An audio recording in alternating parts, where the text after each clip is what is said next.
Hi. Hello. Yeah, so this is a video we've been wanting to make for quite a while. Yeah, and which I wish had been out there when we were deciding whether or not to have kids.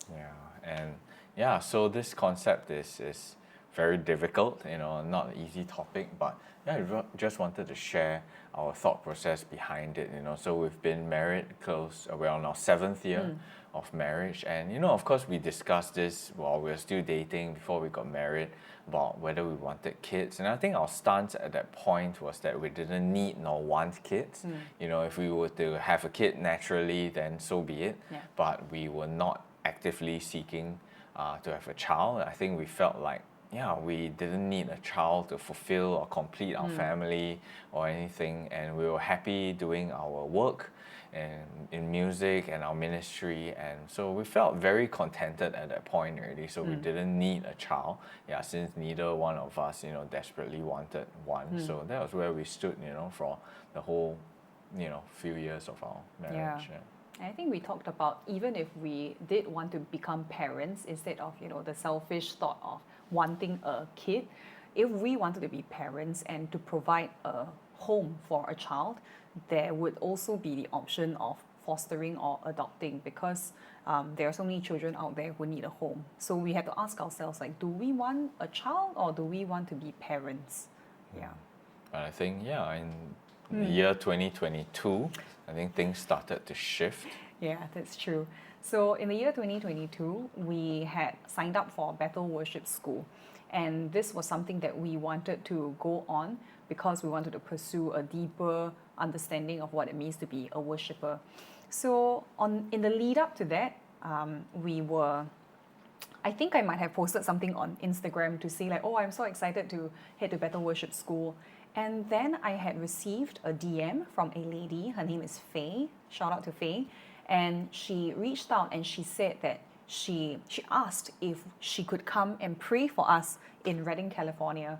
And so I asked her, oh, okay, if it's not inconvenient for you, sure, I'd love to meet you. Because she said the reason why we even got connected in the first place was through a Chinese worship song that I had recorded for Awakened Generation. And she had been following us since then. So when she saw that I was heading stateside to the US, she wanted to come and pray for us. So we said, okay, let's do it. And she said, oh, yeah, it's not inconvenient. It's just a 6-hour drive. So she was planning to drive from Oregon to Redding, California to come and meet us and pray for us. And to me, that was already pretty shocking. So I asked her, are you sure that's not inconvenient? Because to us Singaporeans, even a 45-minute drive is a long drive. So she said, yeah, I really want to do this. So we met her on a Saturday night, and she stayed in her van. She drove a van, which she was staying in, and she stayed over in our Airbnb driveway, and we attended Sunday service the next day together. Before she left on her journey back to Oregon, back home, the 6-hour drive back home, we had all said our goodbyes already. There were the 4 of us on this trip, Daniel and I and 2 other friends, and we had already said our goodbyes, and it was just me and her standing in the driveway. And I remember her almost like lingering and stalling a little bit, and she said, this is gonna be uncomfortable and awkward. I don't want this to get in the middle of your marriage, but the Lord is not letting me leave until I release this word. So I was like, what on earth could she be talking about? And she asked if Daniel and I were planning on having children. So I told her the truth, which is that we weren't desiring a child and we were not actively wanting or trying for a child also. So she went ahead and delivered this word of knowledge anyway that she had received from the Lord. She said, the Lord told me that there would be a baby in your future. And she had asked the Lord if this was a metaphorical baby, like a project, a symbol. But no, God told her that this would be a child from my loins. Very specific, very specific. And after that, she also said that this child would increase our capacity and not reduce it. So already it spoke into 2 very specific things, which we will go into later, of why we didn't want to have children. And the last thing that she did was to put her hand, one hand on my head and one hand on my abdomen, and to pray for healing and release, saying that whatever is happening in my gut is affecting, fertility. So to me, those were really specific things that were miraculously addressed later on, which we will touch on. And so at the end, I thanked her for her boldness for releasing that, because this was like the second day we met her in person. 12 hours. 12 hours, right? Meeting. And to be so obedient to God, to release that in faith, knowing that it could jeopardize, this new friendship, and she wouldn't have known what our stance was on marriage and children either. So after that, she went back home. She made the 6-hour drive back home, and I remember praying to God and asking Him and telling Him, God, if this is really your will for Daniel and I to have biological children, then you tell me yourself. I want to hear from you directly. This is a big, big decision, right? So we were going to head into 1 whole week of Bethel Worship School, Monday to Friday. And I remember at the end of the first day, there was a worship session to close off the first night. And it was being led by Carrie Job and Cody Carnes, worship leaders that we really look up to. And this was in the middle of the set where, the presence of God was already so thick and heavy, and I was already wrecked on the floor by His presence, and really face on the floor, snot all over my face, that kind. And I remember hearing from God, and He asked me, do you trust me with your body?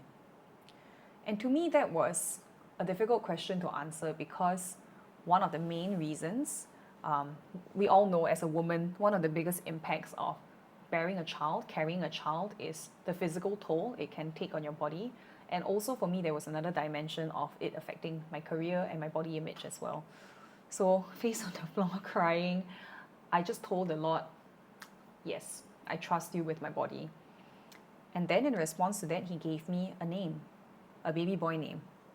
And so I just kept it to myself, and at the end of that worship session, Carrie Job and Cody Carnes closed off with so that period of meeting with God was it felt like an abnormally long period of silence, just pads, just a lot of space, no praying, no singing, no talking. And to me, it felt like a whole hour, but maybe in reality, it was like maybe a couple of minutes. Yeah, so it was in that space where I had one of the most intense encounters I've ever had with God. The close of that worship session was their song, The Blessing. And I had heard that song so many times. It's so familiar to us Christians. And the bridge actually says, may His favor be upon you and 1,000 generations, and your family and your children and their children and their children. So to me, it struck me like a brick in my face, because I had always only thought about the song in terms of the generations of believers, but not specifically my children, my family, and the line that would come from us. So it felt like in that sense, God was saying, just in case you missed my messenger and you missed, whatever I was trying to tell you before, I want to bless you and your family and your children and their children. So I went away with this feeling of, wow, God really wants this for us. It was clear as day what His will was. So I remember telling Him about Faye and about what I had just encountered in that worship session. And He said, well, it takes 2 people to make a baby, so God needs to speak to me directly too, which is wise. So I think the rest of that year, to be honest, I think, the whole of 2022 to 23 just got busy again. We didn't think too much about it. I didn't pray specifically into it as well, but I didn't hear God telling me anything. So fast forward 1 year, we were in Sydney in Australia for the Hillsong conference, and we had, we went through the whole conference for a week, and then this was, we extended our holiday a bit, so we were taking a walk along the beach in Sydney, and I think she just suddenly brought up, hey, why shall we revisit the reasons why we don't want to have kids again, and just poke holes at it and see whether this belief still holds. And then it was on that long walk and talking through all this that we realized that, wow, I think we've really been led astray, like Yeah. fooled by the devil. You Yeah. know. So I think one of the main gripes was, why bring a child into this world when this world is broken and so filled with suffering and pain? What good would that do for a child? And we realized that this would be the same argument that a non-believer has, because they don't have God and there is no future, there is no life beyond this earth, beyond this life. And to us, if we say we're believers and we believe that Jesus is coming back and that there will be no tears, no more sorrow, no more pain, and that we will be resurrected with glorified bodies, there is that hope that Jesus had secured on the cross. So why do we still have this mistrust in God and what He wants for our children? He would be able to love and care for a child way more than we ever could as flawed human beings. So that was the first reason. That was out the door. The second reason we didn't want to have kids was it would impact our ministry. So I think this was a very specific lie that we didn't realize we had bought into until this particular walk and this talk, which was that God had given us gifts in music, in many different areas, in content creation, in sharing our testimonies. And having a child would only impede this ministry, the good work of telling people about Jesus and spreading the hope of the gospel. But what we did not realize was that when marriage and children come into the picture, marriage should be our first ministry together, other than our individual relationship with God. Then children come after that, and that would be above and beyond any impact or significance that we could make in the kingdom from the strength of our hands and our gifts. So to us, if we believe that to disciple children would be a great addition to the kingdom, then this reason doesn't stand as well. That the impact, that the impeding of the work of the kingdom because of having children, that just goes out the window. Yeah. And the third thing was, as a woman, I've been told by society that I can be as good as a man. I can, achieve things with my career, and that career is so important, and that, God definitely already has shown favor in that area as well. So having a child would risk impacting that, because you don't know, you could put on like 30 kg in your pregnancy, or there could be many different complications. You risk your career going out the window. And there were practical considerations as well, like in our industry, if we are continuing to perform at weddings, there are people who are superstitious and who would not want a pregnant woman singing at their wedding because of, I don't know the source of that belief, but it does happen. And it will mean that as a freelancer, I will be out of action for a while. So that directly impacts our income, as well as the value that I put on, my self-esteem and self-worth coming from my career. And I realized that God had asked me, do you trust me with your body? And I think as time went on, I realized the wider reaching impact of the question that He asked me, which was not just, do you trust me with, sustaining your health? Do you trust me with your body image? But it was also, do you trust me with your career? Because my body is directly related. My body houses my instrument. So all of that I had to surrender if I wanted a child, if we wanted a child. So as a believer, as believers, I think in the end, our trust in God needs to be total and complete. So trying to hold that back from God by not wanting a child also felt like disobedience. Yeah. Yeah, and I think these lies were really meant to stop us from having godly children, children that would be an addition to God's kingdom. And I think it just played on the fact that if we wanted to have kids, we would have to sacrifice a lot. But we realized that, we were so blinded, and that actually this is true and proper worship, to steward a child, which we know has been given by God, and it's the ultimate surrender. It's the toughest thing you can do, because so many things are out of your control. Yeah. You know, you can be the richest person on earth, but your child might not want to talk to you, Yeah. or might not want a relationship with you. So we realized that, actually, we've been freelancers for so long, so we trust God with our income, and but this would be the ultimate surrender. Yeah. And I think we realized that, wow, it would be the ploy of the devil, to stop us from having godly kids, and stop us from, sacrificing our careers and our bodies, in order to steward this child well.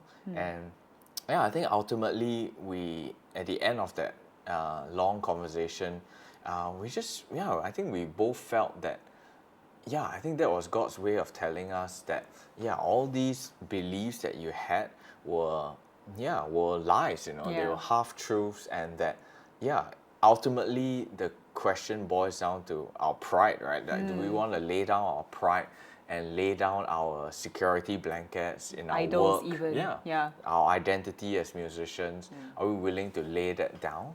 And I think that comes along with the point that we knew that if we were going to have a child, we wanted to give 100% and be full-time parents. And and what does that mean? It can't be us both leaving at night to go for gigs and then hiring a maid or passing the kid off to our parents. We knew we didn't want to do that. Yeah. So that instantly meant that our career option would not be viable, to raising kids the way we want to. So I think at the end of that, we just realized, we were willing to surrender, and we even talked through all of the worst case scenarios and still ask ourselves, are we okay if this was the child that God gave us to steward? Because this Christian concept of parenting is that this child is God's. Through you, He's chosen you to steward this particular child, but He chooses the kind of child, the temperament, his future, his personality. All of that is completely not within our control. So we talk through everything basically, like if this child has special needs, if this child turns out to be a murderer, they can't all be perfect angels that, we can't just think of the perfect scenario, the best case scenario and say, I will have a child if the child turns out like that. But that would mean if we had that expectation, we would get resentful and bitter if the child turns out otherwise. So the child had no limbs, we had to push our kid around a wheelchair, hospital visits every day. We thought of the worst case scenarios in terms of how much effort we would need to put in as parents. So not saying that people who are born that way have less worth, but to us, we would be saying yes and surrendering to any child that the Lord chooses to put in our care. So I think we came to the conclusion that I think we are willing to go all in on this, and just leave it to God and trust Him that He knows what's best for us and the child. So I think that was such a big revelation, and I think from then on we decided that I think this would be worship to God by choosing to have kids. And but we still had our busy lifestyle, leading into the years after that. And I think the preparation for having a kid and eventually leading to this sabbatical, I think it helped us to just recalibrate our lives. We knew we were not going to be musicians our whole lives. We'll still play for fun, but going out, many nights a week to perform, and it would not be feasible with us wanting to spend time with our kids. So started looking into like passive income and investments to really step it up to make sure that we are well covered when we choose to be full-time parents. And it was very good, and deciding on what you really need in life, and it's honestly not a lot. So I think it was very good preparation. And of course, we could not plan when God wanted to give us a kid. So it didn't come that immediately. was surrender. That was surrender. I think even the decision to start trying for a child is surrender to God. So the journey of parenthood is constant surrender. Because we could be trying for a child, but we don't know if we can conceive. We don't know when we'll conceive. We don't know how many children we'll conceive. We also don't know the health or the state of the child that is being given to us. So everything is surrender from the conception process. Yeah. Yeah, and I think so. Fast forward to earlier this year, just before we left for our sabbatical, we had some friends over for dinner, and Yeah. we shared the fact that we were open to having kids. I mean, we didn't publicly, Yeah. say that much, but with this group of friends, some Yeah. of them knew, some didn't. So we Yeah. just mentioned casually, and so We this. also shared, about Faye prophesying over us, over me. And in that same dinner gathering was one of the friends who was with us on that Bethel Worship School trip. And she said that in June of 2022, she actually received a word for me.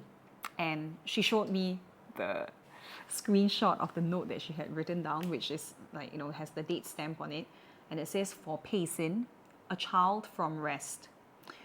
And to us, it was just incredible because that means on the same trip, there were two different people who received words of knowledge for us when we weren't even seeking a child. We weren't even actively praying about it at that point. So it was pretty amazing, and we left so encouraged because we knew that God had spoken specifically into, the fact that we would have a child from my loins, which means a biological child, that this child would increase our capacity and not reduce it, speaking into a very specific lie that we had believed. And also, there was physical healing. I didn't talk about this, but so after Faye had placed her hands on my head and on my abdomen and prayed for release and healing, what she did not know and what I would not tell anybody, but for the sake of this video and for the testimony of Jesus, I've always had irregular periods all my life, and that's never been a problem because we weren't actively wanting children anyway. So until that point when Faye had prayed for me for healing, it was always irregular. But after that month, the next 6 months were regular. So to me, that was incredible because that has never happened in my life before.